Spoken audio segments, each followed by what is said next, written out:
Welcome friends. কর্মরত শিক্ষকদের TET থেকে চিরস্থায়ী ছাড়ের বন্দোবস্ত কী বিষয় বিস্তারিত এই ভিডিওতে আমরা জানব। কর্মরত শিক্ষকদের টেট পাস থেকে চিরস্থায়ী ছাড়ের ব্যবস্থা করল তামিলনাড়ু সরকার। আপনারা জানেন যে ইন সার্ভিস শিক্ষকদের টেট পাস বাধ্যতামূলক সুপ্রিম কোর্টের একটি যুগান্তকারী রায় রয়েছে। তারপর থেকে সারা দেশ জুড়ে কিন্তু তোলপাড় হয়ে যাচ্ছে এই টেট বিষয়ে। তো কর্মরত শিক্ষকদের টেট থেকে কিন্তু ছাড়ের ব্যবস্থা তামিলনাড়ু সরকার ইতিমধ্যেই করছে এবং পশ্চিমবঙ্গের শিক্ষকদেরও কিন্তু নতুন আশা এই বিষয়ে জেগেছে, যেহেতু একটি স্টেট এই স্টেপটা নিয়েছে। তামিলনাড়ুর বিধানসভায় 2010 সালের আগে শিক্ষকদের টেট থেকে স্থায়ী অব্যাহতির প্রস্তাব পাশ হয়েছে। বুঝতেই পাচ্ছেন, খুবই একটি ভালো উদ্যোগ নিয়েছে তামিলনাড়ু সরকার। যারা 2010 সালের আগে টেট শিক্ষক, তাদের টেট থেকে অব্যাহতি দেওয়া হলো। কেন্দ্রীয় সরকারের কাছে এই প্রস্তাব চূড়ান্ত অনুমোদনের জন্য পাঠানো হয়েছে। এখন এই একটা বিষয় যে কেন্দ্রীয় সরকার এটাকে অনুমোদন করবে কি করবে না। যেহেতু এটা একটা সারা দেশ জুড়ে ব্যাপার, যদি কেন্দ্রীয় সরকার একটা স্টেটের জন্য, একটা রাজ্যের জন্য এটা অনুমোদন করে, তাহলে অন্য রাজ্যরাও কিন্তু একই পথে হাঁটতে পারে, এমনটাও কিন্তু ধারণা করা হচ্ছে। সুতরাং কেন্দ্রীয় সরকারের ভূমিকা কী থাকছে সেটাও একটা গুরুত্বপূর্ণ বিষয়। সুপ্রিম কোর্টের নির্দেশ অনুযায়ী কর্মরত শিক্ষকদের টেট পাস করা বাধ্যতামূলক। তামিলনাড়ুর এই ঐতিহাসিক সিদ্ধান্ত পশ্চিমবঙ্গের শিক্ষকদের মধ্যেও কিন্তু নতুন আশা জাগিয়েছে। দীর্ঘদিন ধরে স্কুলে নিষ্ঠার সঙ্গে পড়িয়ে চলা অথচ টেট পাস না করা রাজ্যের ও দেশের হাজার হাজার কর্মরত শিক্ষক শিক্ষিকার জন্য একটি স্বস্তিদায়ক খবর এটা।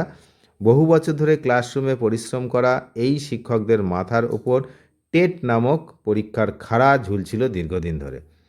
এবার এই বিষয়ে নতুন করে আশার আলো দেখালো তামিলনাড়ু সরকার, যাদের সাম্প্রতিক সিদ্ধান্ত গোটা দেশের শিক্ষা মহলে চাঞ্চল্য সৃষ্টি করেছে। পশ্চিমবঙ্গের পক্ষ থেকে এখনও পর্যন্ত এমন কোনো পদক্ষেপ নেওয়া না হলেও তামিলনাড়ুর এই সিদ্ধান্ত রাজ্যের শিক্ষকদের মধ্যে নতুন প্রত্যাশা জাগিয়েছে।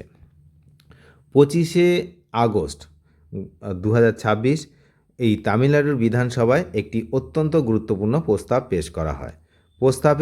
যে প্রস্তাব পেশ করা হয় সেখানে একদম পরিষ্কারভাবে বলা হয়েছে 23শে আগস্ট 2010 সালের আগে যারা শিক্ষক পদে চাকরি পেয়েছেন তাদের টেট থেকে স্থায়ীভাবে অব্যাহতি দেওয়া হোক।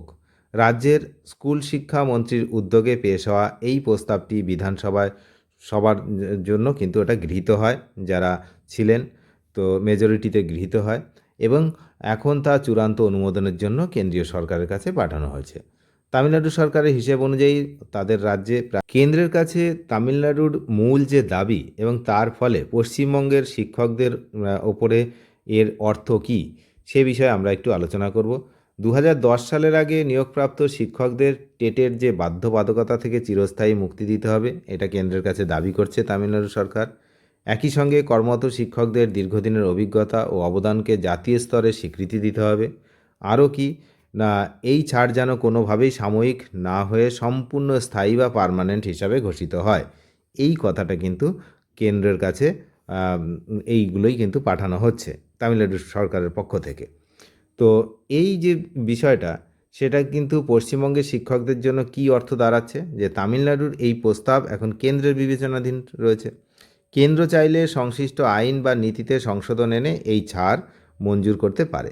এই প্রস্তাব গৃহীত হলে লক্ষাধিক শিক্ষক টেটের বাধ্যবাধকতা থেকে স্থায়ীভাবে মুক্তি পাবেন এবং তাদের চাকরির নিরাপত্তা অনেকটাই বাড়বে। সবচেয়ে গুরুত্বপূর্ণ বিষয়, কেন্দ্র যদি তামিলনাড়ুর এই ছাড় মঞ্জুর করে তবে তা অন্য রাজ্যগুলোর জন্য একটি বড় নজির তৈরি করবে। সেক্ষেত্রে পশ্চিমবঙ্গের শিক্ষকরাও এই সিদ্ধান্তের আওতায় আসতে পারেন। এখন দেখার বিষয়, পশ্চিমবঙ্গ সরকার তামিলনাড়ুর পথ অনুসরণ করে নিজেদের রাজ্যের যে শিক্ষক তাদের জন্য আগেভাগে কোনো প্রস্তাব পাঠায় কি না, নাকি আগেরবারের মতো যখন রিভিউ পিটিশন হয়েছিল আপনারা দেখেছিলেন যে সব রাজ্যগুলো রিভিউ পিটিশন করে ফেলেছে, পশ্চিমবঙ্গ সবার লাস্টে। তো এবারও তেমনটা হয় কি না সেদিকে আমরা নজর রাখছি। আপনারাও নজর রাখুন। চ্যানেলে যারা নতুন তারা নিয়মিত আপডেট পেতে অবশ্যই চ্যানেলটিকে সাবস্ক্রাইব করে সঙ্গে থাকবেন। ধন্যবাদ।